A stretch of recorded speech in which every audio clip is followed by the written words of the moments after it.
Olá, sejam bem-vindos ao podcast Saúde e Bem-Estar, o seu podcast para uma vida mais saudável. Eu sou Fernanda Santana e hoje estamos recebendo a neurologista, neuropediatra e pediatra, doutora Tiara Boechat. Seja muito bem-vinda ao nosso podcast. Muito obrigada pelo convite, é um prazer estar aqui com vocês. Tiara, para a gente começar, eu queria saber da sua escolha pela medicina e depois das suas especializações. Certo, eu escolhi fazer medicina, foi mais pra frente, não foi aquela coisa do sonho de criança, não. Na verdade, eu primeiro queria fazer direito. E aí, lá no ensino médio, que eu fui vendo que tinha mais habilidade com áreas de biomédicas, e foi quando eu optei por ingressar na área da saúde, né? Antes de fazer medicina, eu cheguei a fazer 3 anos de faculdade de enfermagem, e aí depois entrei para a faculdade de medicina. E aí, o que eu costumo dizer é que a pediatria que me escolheu. Isso é verdade, porque foi ao longo da faculdade, depois no internato, que eu fui percebendo que eu gostava e tinha mais facilidade com cuidado com crianças, né? E aí, então, eu ingressei na minha primeira residência, né? Fiz pediatria primeiro, e aí, em seguida, emendei em neuropediatria e fiz, em seguida, o mestrado com tese em autismo, né?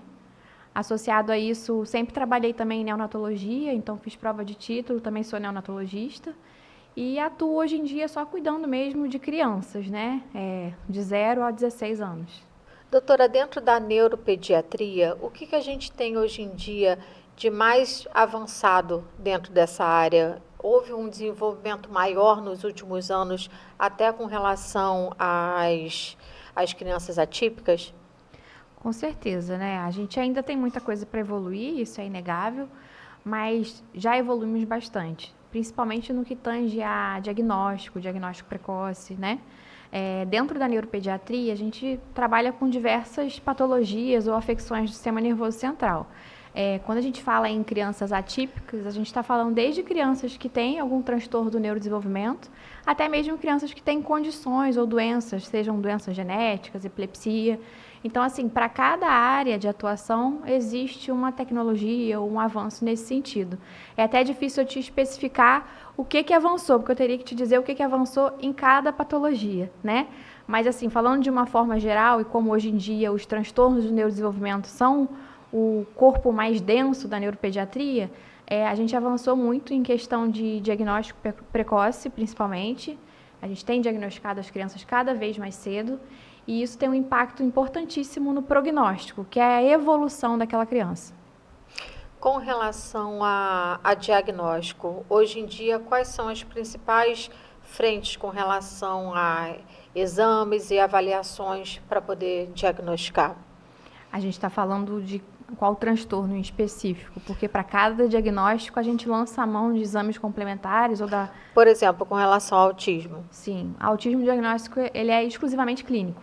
Então, ele depende da experiência do profissional que está avaliando aquela criança, né? Às vezes a gente até pede exame complementar, mas é mais pensando no que a gente chama de diagnóstico diferencial, ou seja, para afastar outras possibilidades. Mas o diagnóstico do autismo, ele é clínico, né? Por isso a gente sempre fala, é importante ter um médico capacitado para avaliar aquela criança, por ser um diagnóstico que depende disso. Doutora Tiara, quais são os sinais que o pai deve ficar alerta, né? Porque hoje em dia, quando a gente fala de internet, de Google, a gente tem uma enxurrada de informações. Então, às vezes, a pessoa lê alguma coisa, vê alguns diagnósticos e os pais observam alguma característica na criança e já ficam preocupados e começam a encaixar a criança em todas aquelas características. Sim. Assim, sem alarde, o que você diria que são alguns sinais que realmente devem ser, são preocupantes e devem levar um pai, não, eu vou marcar uma consulta com o neuropediatra, eu vou buscar um tratamento? Sim, perfeito. Primeiro passo, né, quando a gente fala em primeira infância, criança precisa ter pediatra, né? Eu costumo bater nessa tecla porque a gente consegue pegar cedo essas alterações e não fica tanto no olhômetro ou no parâmetro da família, que não é um profissional da saúde às vezes, né? Então, assim, aquela criança que está acompanhando com o neuropediatra, os marcos do neurodesenvolvimento, eles são vistos de acordo com a faixa etária. Se a gente tiver alguma fuga ou algum atraso desses marcos de desenvolvimento, já ligam as lanternas, que é o que a gente chama de sinal de alarme. Por exemplo, no caso do TEA, né, do autismo que a gente estava falando. Uma criança que ainda não falou, né, ela já está lá com quase 2 anos e ainda não fala as primeiras palavras, ou nem balbuciou, ou começou a falar e parou, teve regressão do marco da linguagem, né, da comunicação. Então, é um sinal de alarme, né, merece investigar, merece acompanhar. O mesmo para a esfera do comportamento, né? Uma criança que tem um comportamento inadequado, que não socializa bem com os pares, ou seja, com crianças da mesma idade, que tem dificuldade com as emoções. Então, assim, tem alguns pontos, né? É difícil a gente falar de um só. Mas, assim, a dica que eu daria é essa criança até os 2 anos, ela precisa ter um pediatra para chamar de seu, porque a partir disso a gente consegue identificar logo cedo se existe algum atraso ou não, né? E essa questão da internet, ela vem para ajudar muito, mas ao mesmo tempo, às vezes, atrapalha um pouco, né? Porque nem tudo que está ali é o real, é uma informação com qualidade, com evidência científica, então a gente tem que ter um pouquinho de cuidado, até no acesso do que a gente assiste, do que a gente vê, né? Então, assim, fugiu dos marcos esperados para a faixa etária, já é um sinal de alarme, a gente merece investigar essa criança, né? Quanto antes, com certeza, melhor. Doutora, hoje em dia a gente escuta muito falar com relação a um grande número de diagnósticos fechados, tanto com relação ao TEA, ao TDAH. Na sua opinião, como profissional, existe um aumento no número de crianças com TEA, com TDAH, ou você acha que não eram notificados ou não eram diagnosticados? Na sua opinião, como profissional, o que está acontecendo? Eles não eram notificados ou eram diagnosticados como outros transtornos ou doenças e hoje em dia estão sendo enquadrados no TEA, no TDAH? Qual é a sua opinião? Então, a gente não tem essa estatística brasileira, né? A gente seguia na estatística americana, que é o CDC. E houve um incremento importante no diagnóstico de TEA, né? A última estatística que a gente tem subiu muito. Então, isso é uma verdade, né? Não é suposição, não. O número de diagnóstico cresceu. O que a gente entende hoje, por que cresceu tanto esse número de diagnóstico? Não é uma resposta única, né? Ela é multifatorial. A gente teve, sim, os critérios muito mais bem definidos, e aí desde da atualização do DSM, que é o manual que a gente tem de transtornos mentais, os critérios estão muito mais bem definidos, então facilitou o diagnóstico, né? Isso é uma questão. Outra questão é a superposição, né, ou a sobreposição diagnóstica. Antigamente, a criança, por exemplo, ela tinha deficiência intelectual, tinha síndrome de Down, e isso estava separado de uma criança TEA, né, de uma criança com autismo. Hoje, a gente permite a sobreposição de diagnóstico, que também aumenta o número. Além disso, a gente tem também a questão que a gente chama de epigenética, né? O quanto o ambiente tem influenciado na genética daquele indivíduo. Então, houve um incremento, sim, a gente tem algumas justificativas para isso, né? Principalmente para o TEA. O TDAH, eu acredito que é um caminho semelhante no sentido de informação, de busca, que antigamente isso era muito mais entendido como preguiça, ou aquela criança é muito bagunceira e é isso mesmo. E hoje em dia, com o avanço da tecnologia e dos conhecimentos, a gente sabe que não é bem assim. Quando você fala com relação a esses fatores, você está falando, por exemplo, de alimentação ou de uso de telas? Que fatores seriam esses? Quando a gente fala epigenética, engloba um pouquinho de tudo, né? Desde a poluição e do que a gente é exposto, até hoje o excesso de tecnologia que a gente tem desde muito cedo, né? E o quanto isso pode mudar, né, o que é orgânico nosso, que é a nossa genética. Há um tempo atrás, acho que foi em 2023, saiu até um artigo que correlacionava o BPA, que é um material que é presente no plástico, com o autismo, né? Ou seja, algo totalmente, teoricamente, inseparado, mas que na verdade não. Ou seja, você é exposto àquilo ali e o que aquilo ali pode mudar no seu organismo. Isso entrou como um fator de risco. E isso, sim, eu acho que é só a ponta do iceberg para muitas outras coisas que ainda serão descobertas. Doutora Tiara, e falando com relação ao autismo, existe uma questão de genética com relação a outras pessoas da família? Ou não, pode ser um caso isolado? Como é que normalmente acontece? Sim, a gente tem situações onde o caso é isolado, não tem ninguém na família, mas a gente entende que esse fator genético ele é preponderante, sim, né?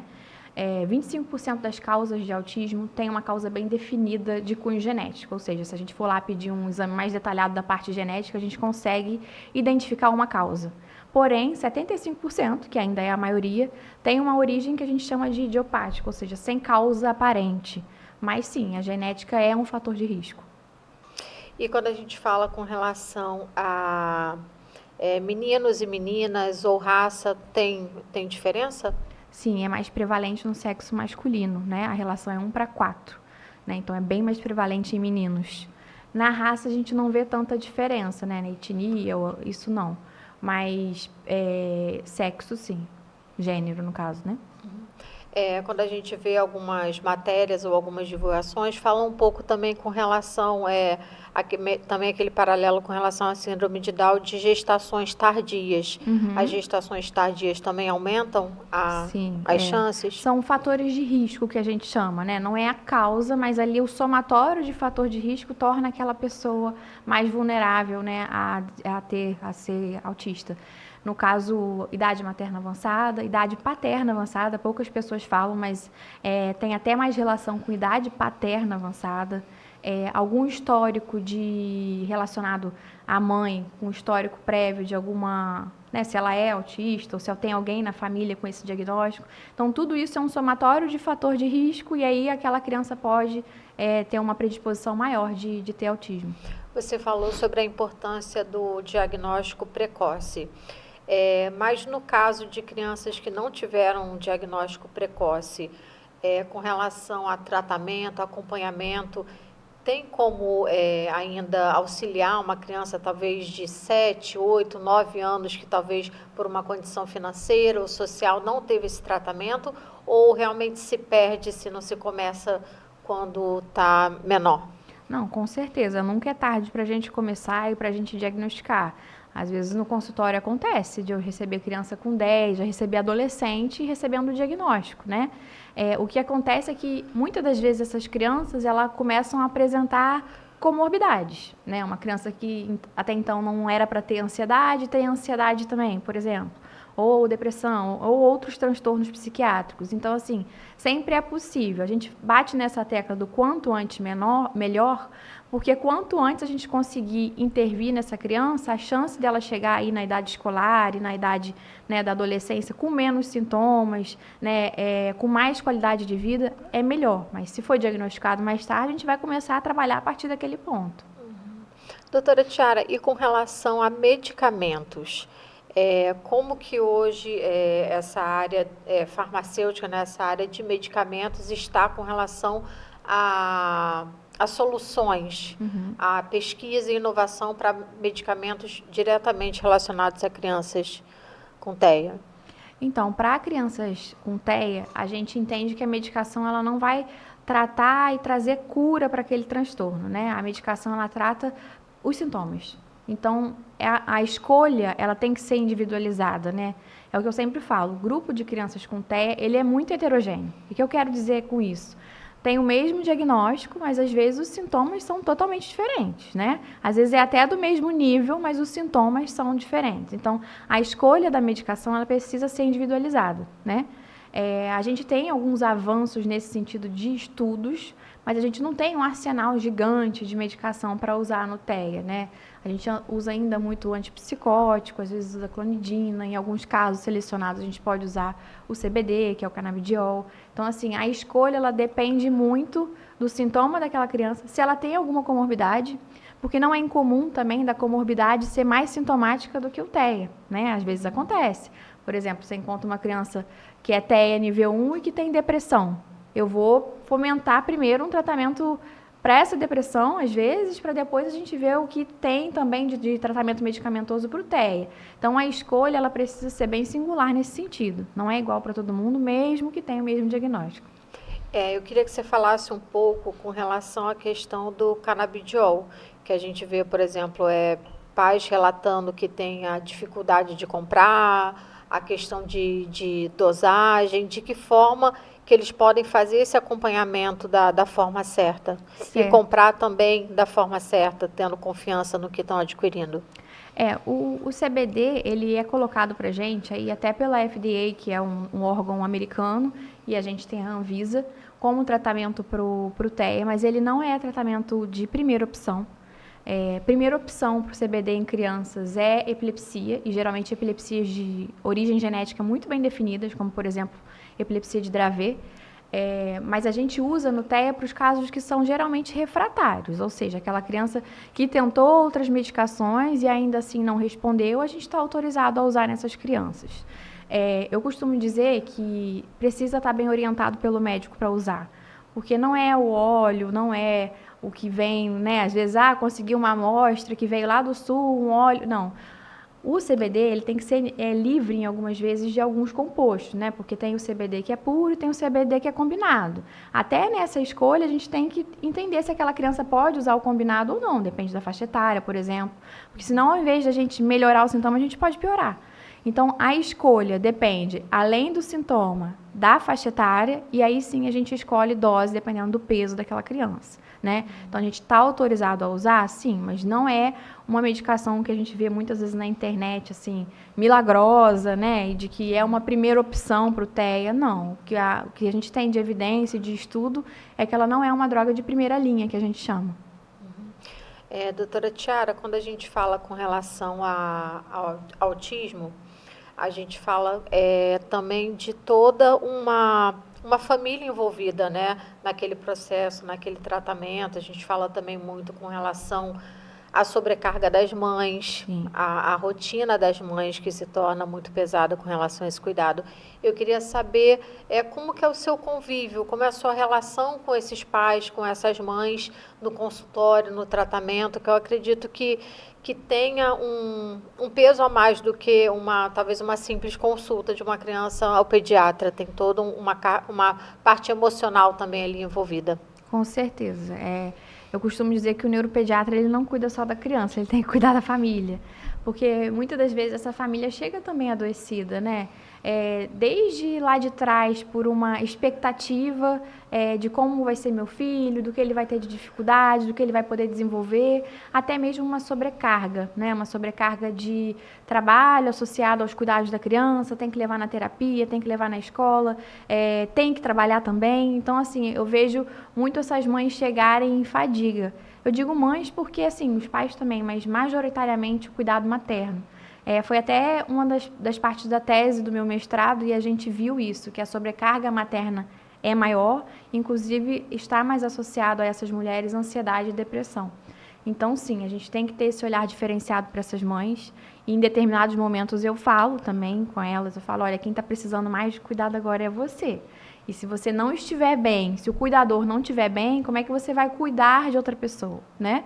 E aí não começa a não ver mais avanço nenhum, a criança começa a desorganizar sempre porque nada tá legal. Então, assim, o cuidador também precisa ter um olhar, né? Principalmente essa mãe. E eu tenho esse cuidado, né, de parar, às vezes, na consulta e falar com ela, olha, a consulta não é para você, mas nesse momento a gente vai ter que falar um pouco sobre isso. Não raro, às vezes, eu preciso prescrever medicação para a mãe e oriento que ela procure também um psiquiatra no segundo tempo, né, só para ser ali mais imediatista. Então, cuidar de crianças atípicas é cuidar de famílias atípicas.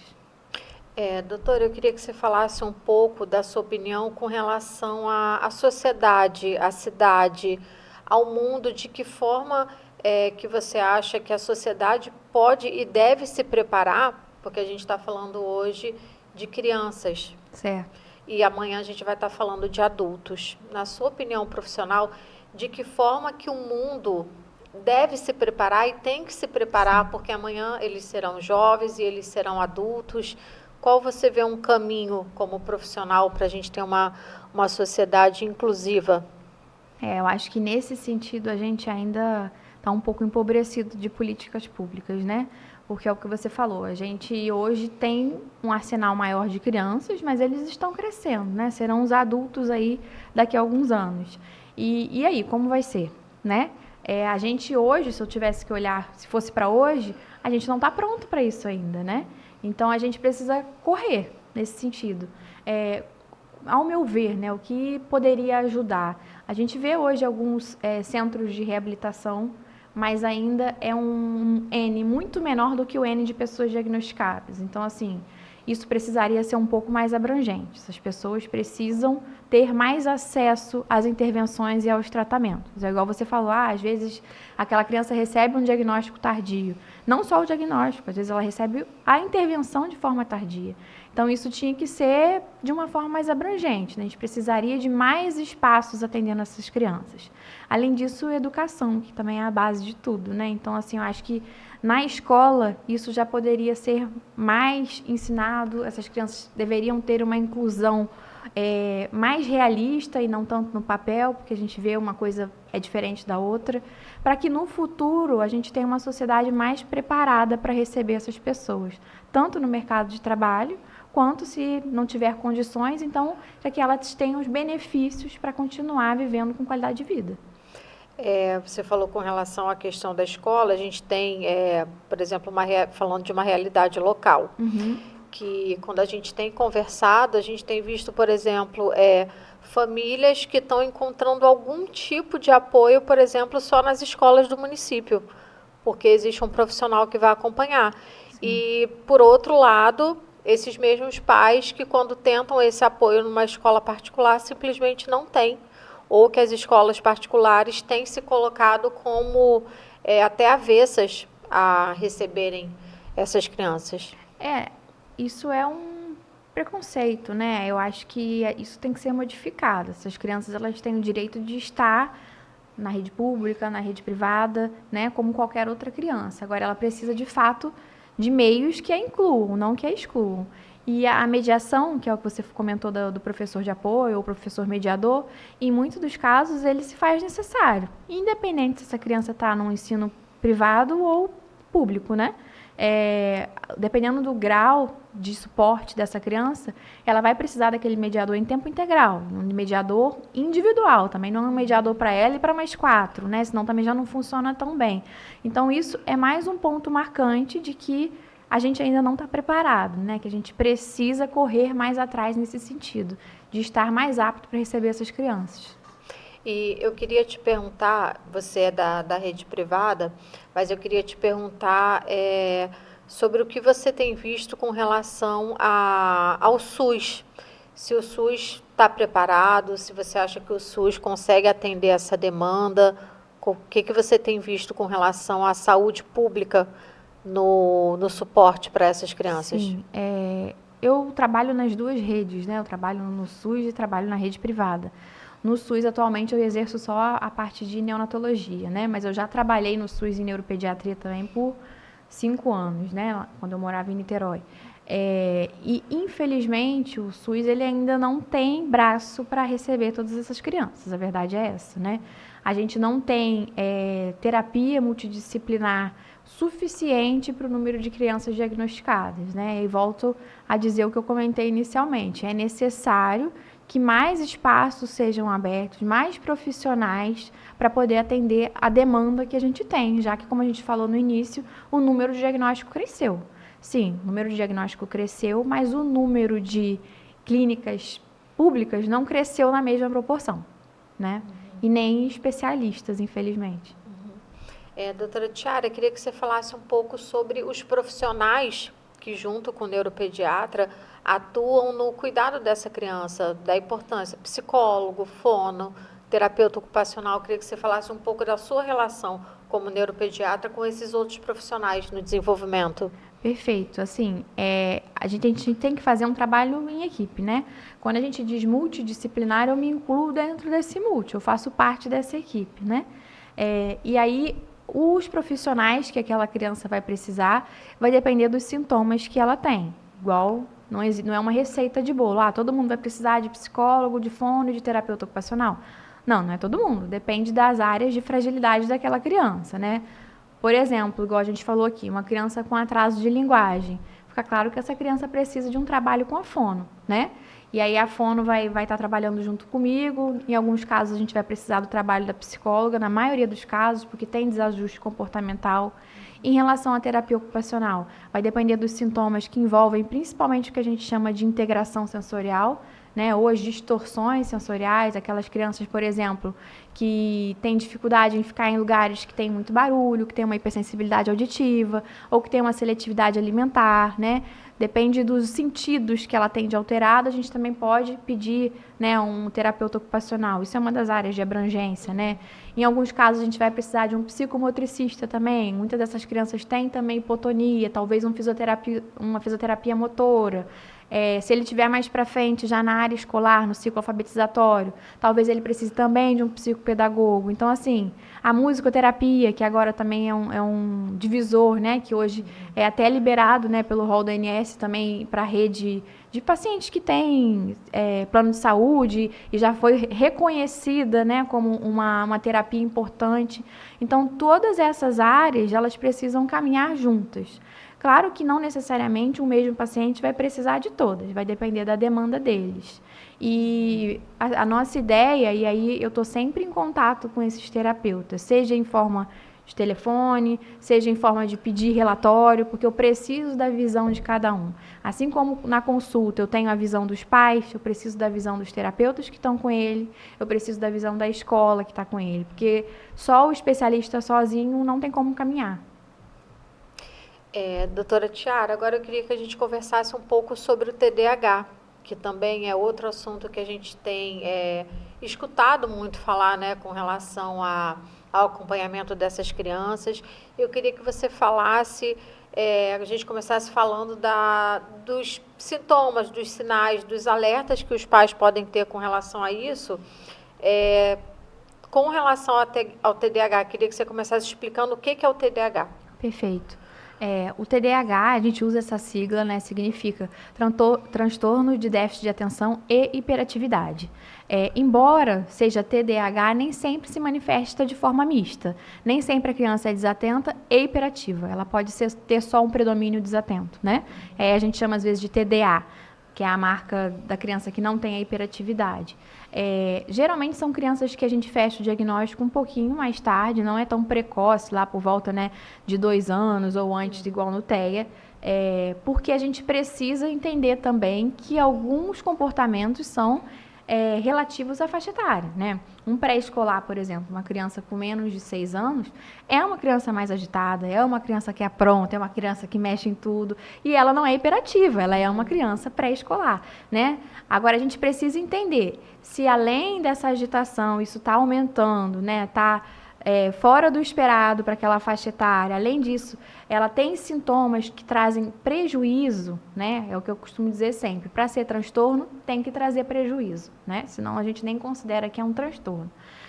Então, ela tem a desatenção bem marcada, a escola pontua muito isso, às vezes, quando a criança começa o ciclo alfabetizatório, de que ela não está conseguindo caminhar junto com a turma, e aí a família vem, realmente, ela sempre teve essa queixa em casa, de não prestar atenção nos domínios que a gente pede, e também é uma criança que não para, né? A mãe fala muito assim, ele não para, doutora, e realmente é uma criança, às vezes, mais inquieta.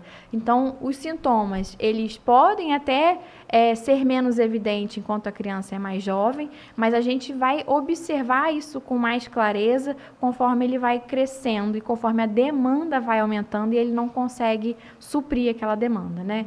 Então, tem que acontecer ali a nível de neurodesenvolvimento. Também não adianta uma pessoa que sempre teve uma vida sem dificuldades, aí ficou adulta, agora eu tenho déficit de atenção. Não, tem que ter acontecido lá atrás, né?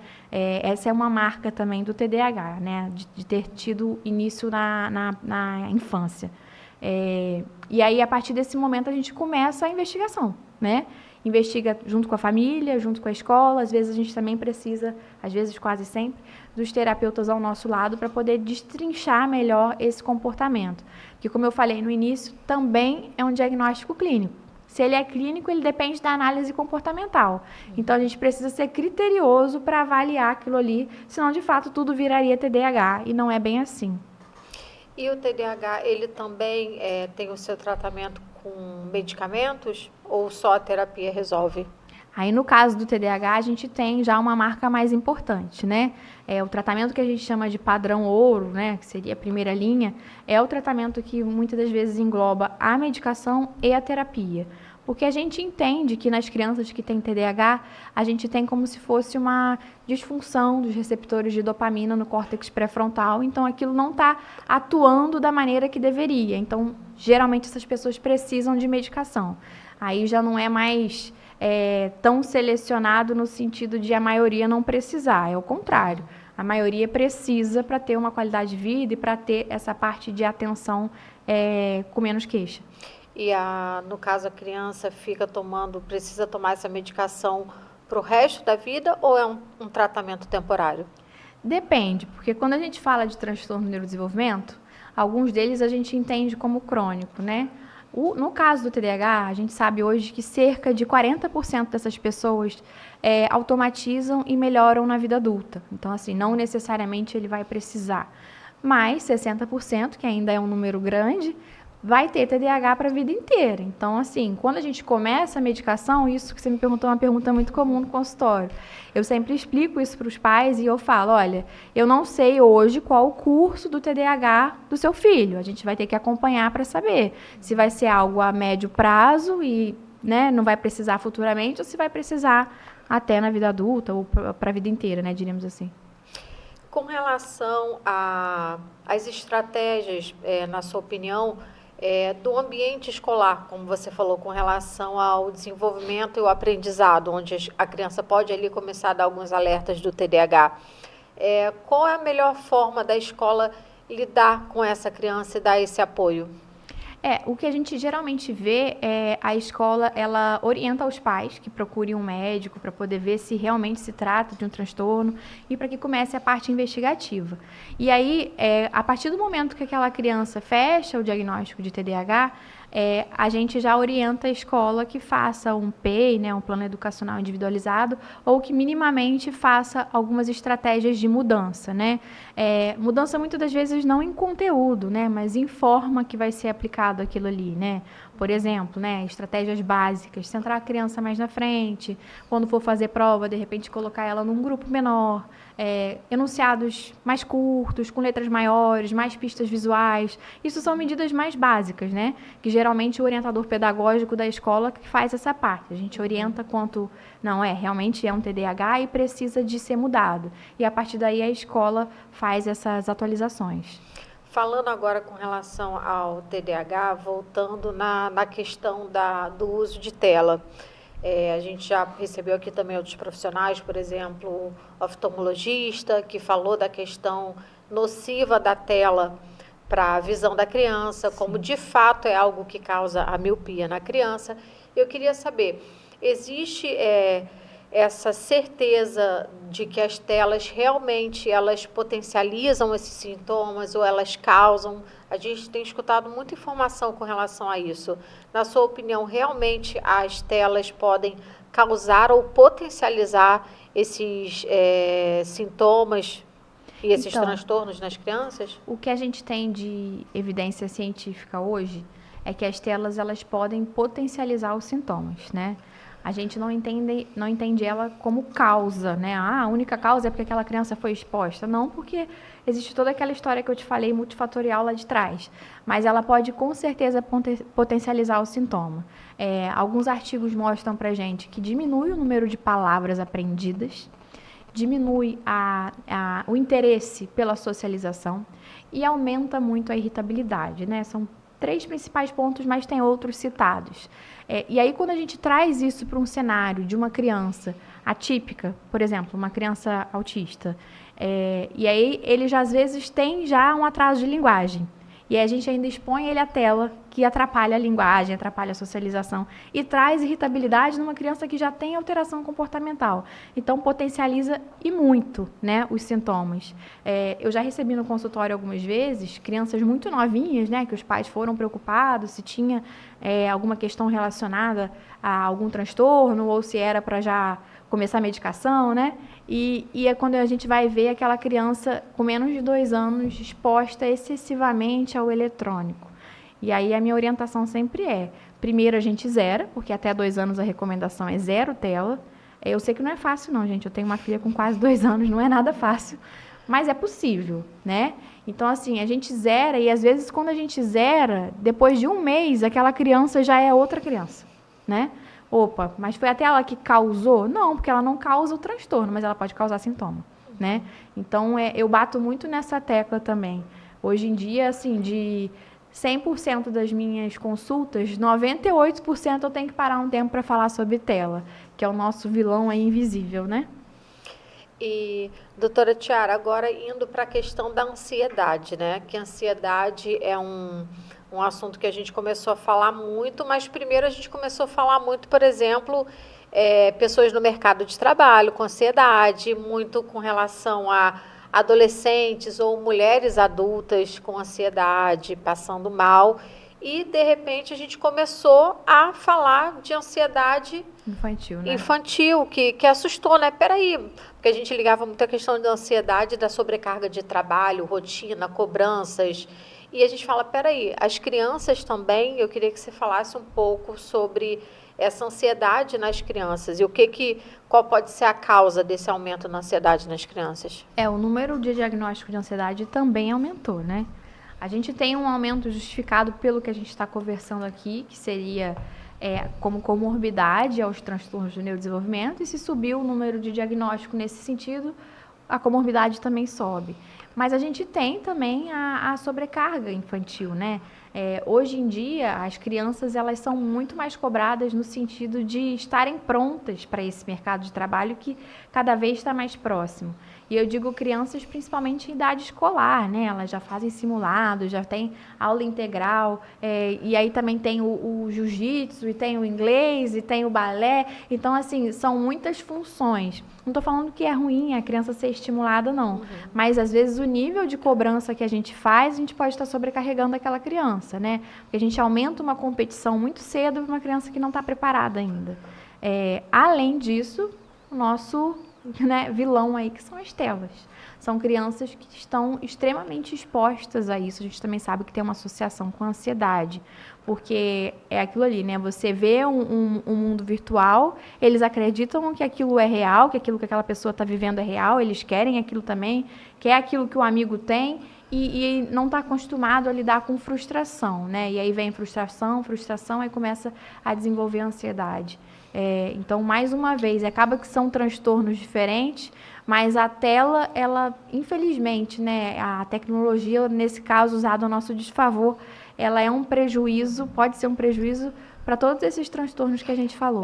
Doutora Tiara, você não acha que, diante de tantos profissionais de várias áreas, inclusive até com relação a profissionais de educação física, falando da questão do sedentarismo, você não acha que já deviam haver hoje campanhas grandes com relação a impedir, né, que essas crianças utilizem mesmo o celular? A gente teve aqui, né, a lei com relação à proibição do celular nas escolas, que já foi um passo, mas você não acha que já deviam haver campanhas maiores realmente proibindo que essas crianças tivessem acesso a celular? Porque, assim, quando a gente conversa aqui no podcast de saúde com profissionais de diversas áreas, todas as áreas, fisioterapeuta, educador físico, oftalmologista, pediatra, todos os médicos falam com relação a isso, todos os profissionais da saúde. Você não acha que já devia haver alguma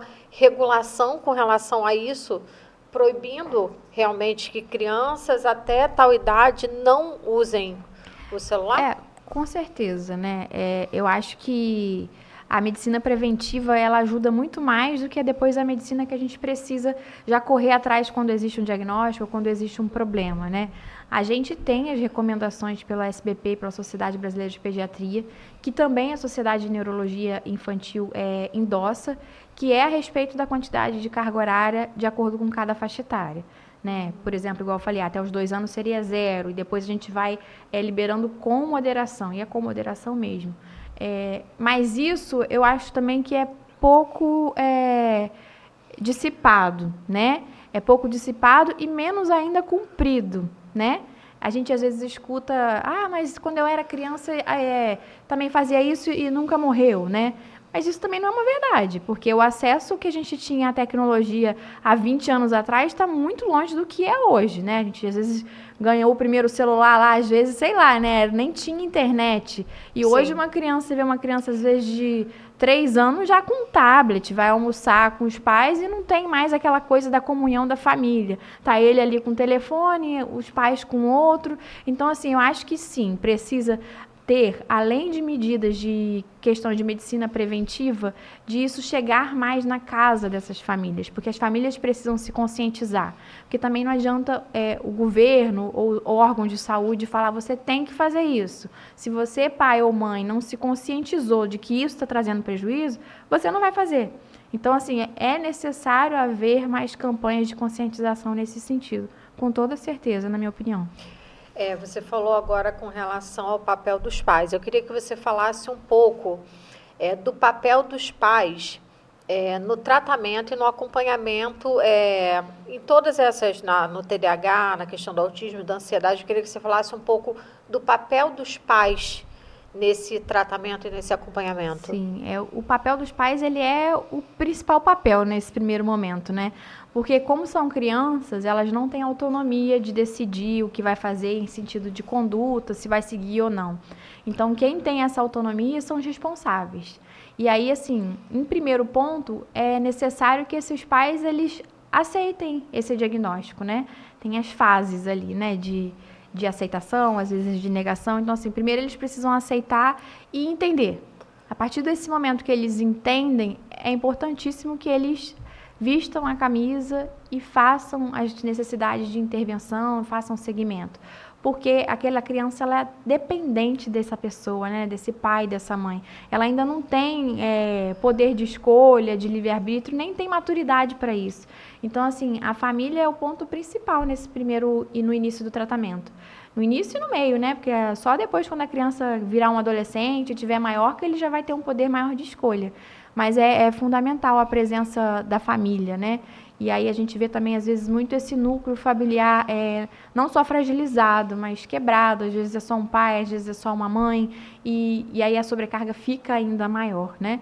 Aí vem a necessidade das redes de apoio, que às vezes são familiar, mas às vezes são grupos, né? Esses pais, eles vão se incluindo em grupos de crianças atípicas e trocam informações. E para esse início, eu acho isso ótimo, porque vão trocando experiências e vão trocando também força, né? Um dia que um está mais fraco, o outro vai lá e ajuda nesse sentido. Mas essa rede, ela ainda é muito intuitiva e subjetiva, né? Os pais que vão procurar, né? E aí, mais uma vez, a necessidade de que isso já tivesse uma política pública nesse sentido de já dar esses degraus, né? Olha, a partir de agora que fechou o diagnóstico, vamos inserir você nesse núcleo de apoio aqui, esse aqui é para a mãe, esse é para a família, esse aqui é para a criança, esse seria, assim, nosso mundo ideal, né?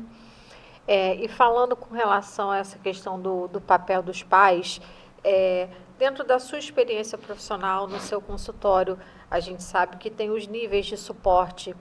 E você tem visto casos realmente da criança diminuir esse nível de suporte, alguma coisa com relação a isso, a desenvolvimento da criança com os tratamentos, ou você acha que ainda é muito devagar, ou que é muito devagar, ou que com algumas crianças possa nem acontecer isso?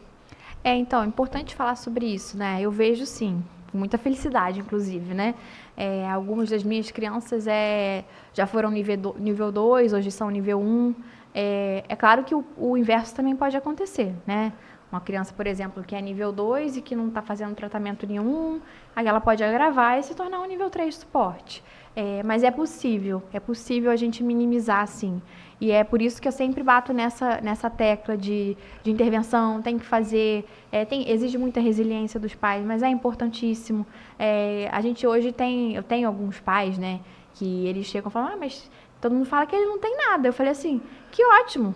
Estão duvidando do seu diagnóstico já, doutora. Eu falei assim, que ótimo, sinal de que os nossos objetivos foram alcançados, né? Mas quem está com aquela criança desde lá de trás sabe da história dela, né? Então, é possível, mas necessita de muita força de vontade dessa família, de muita resiliência dessa família, né? Para que a gente consiga alcançar isso. E existem crianças que estão, por exemplo, no suporte 3 e que, no caso dela, não tenha como mudar? Você já viu casos assim? Já, principalmente quando essas crianças têm associação com deficiência intelectual, né? E aí é mais difícil, né? São casos mais graves e a gente consegue minimizar os sintomas, né? Trazer aquilo para uma qualidade de vida melhor para aquela criança e para aquela família, mas às vezes a gente não consegue pular muito, buscar ela, trazê-la para o nível 2. Às vezes acontece, mas é mais comum nesses casos, né? Onde a gente tem o TEA associado à deficiência intelectual e às vezes a uma segunda ou terceira comorbidade também. E, doutora Tiara, nesses seus anos todos de experiência, tem algum caso, ou dentro da questão da neuropediatria, ou da pediatria, ou da neonatologia, algum caso que te marcou na sua trajetória como médica? Algum momento que te emocionou na sua carreira? Olha, é até difícil, porque não tem um, né? São vários, né? Tem pacientes que marcam a gente, com certeza. Tem crianças que eu vi lá na UTI neonatal de 600 gramas e que hoje acompanham comigo com 2 anos. E aí, assim, ver essa criança, né? Conheço ela desde que nasceu, realmente. Nasceu um prematuro extremo, cheio de impossibilidades e está aqui hoje desenvolvendo. Então, assim, eu me emociono, né? Até hoje eu me emociono muito. Ou crianças que foram muito graves e hoje estão mais estáveis e estão tendo uma qualidade de vida. A gente segura muito, às vezes, até para não chorar na frente dos pais, né? Porque tem uma questão relacionada a essa relação médico-paciente. Mas depois que eles saem, ai, graças a Deus que ele está assim hoje. Aí você sente aquela sensação de dever cumprido, né? E isso é importante, porque isso é o que motiva a gente também, né? Então, eu me emociono com criança, eu me emociono todos os dias. Só pareço, assim, às vezes, ser meio brava, meio séria, mas por dentro, não. Eu estou sentindo junto com aquelas famílias. Eu queria que você deixasse, então, uma mensagem para esses pais e para essas famílias com relação a realmente a dedicação. A gente sabe que não é fácil, a gente sabe que é difícil, a gente sabe o quão solitário que Sim. é a vida desses pais e dessas mães, mas queria que você deixasse uma mensagem para eles. Tá, é até difícil, né? É o que eu costumo dizer para os pais dos meus pacientes, né? A gente imagina, porque a gente só sabe se a gente está ali passando por aquilo. Então eu falo, eu imagino que vocês estão passando, mas pensem como um processo, né? E um processo que para florescer vocês precisam às vezes de muito suor, mais do que vocês pensariam que poderiam ter, né? Então essa palavra resiliência, eu gosto muito dela porque os pais precisam de ter muita, né? Porque não é só paciência, não é só força de vontade, é saber que às vezes você chegou no seu limite ali enquanto pai e mãe e você ainda tem um limite a mais, você descobre que tem um limite a mais, né? Porque aquela pessoa que precisa do seu cuidado é uma das pessoas que você mais ama na vida e realmente eles precisam. E aí lá na frente vocês vão pensar, ainda bem que eu fiz isso, ainda bem que eu fiz isso naquela época, porque hoje eu consigo respirar mais aliviado. Então, assim, se eu pudesse deixar uma mensagem é que não desistam, né? Continuem cuidando da saúde mental de vocês também, que é muito importante. Não é fraqueza pedir ajuda, não é fraqueza dizer que está esgotado, não é fraqueza usar a medicação às vezes, né? Procurem se cuidar, porque quem cuida precisa estar bem, né? E se o pai e a mãe estão bem, a criança tende a ficar melhor também. Doutora Tiara, muito obrigada pela sua participação no nosso podcast Saúde e Bem-Estar. Queria que você deixasse a sua rede social para quem quiser conhecer mais do seu trabalho, da sua história. Claro, eu que agradeço, né? Muito obrigada pelo convite, por estar aqui, passando um pouquinho, né, que é o que eu costumo dizer, informar é conscientizar. E a gente usa hoje a tecnologia a nosso favor também, né? Não só o desfavor, igual a gente comentou das telas. A minha rede social, que é o meu Instagram profissional, é Neuroped por Ti, de Tiara mesmo, mas para ti também, que são para os pais e para as famílias atípicas. E lá eu divulgo algumas coisas em relação a comportamento, a desenvolvimento. Estou sempre colocando alguma atualização nesse sentido também. Muito obrigada pela sua participação. Obrigada a vocês. E fiquem ligadas até o próximo episódio do podcast Saúde e Bem-Estar.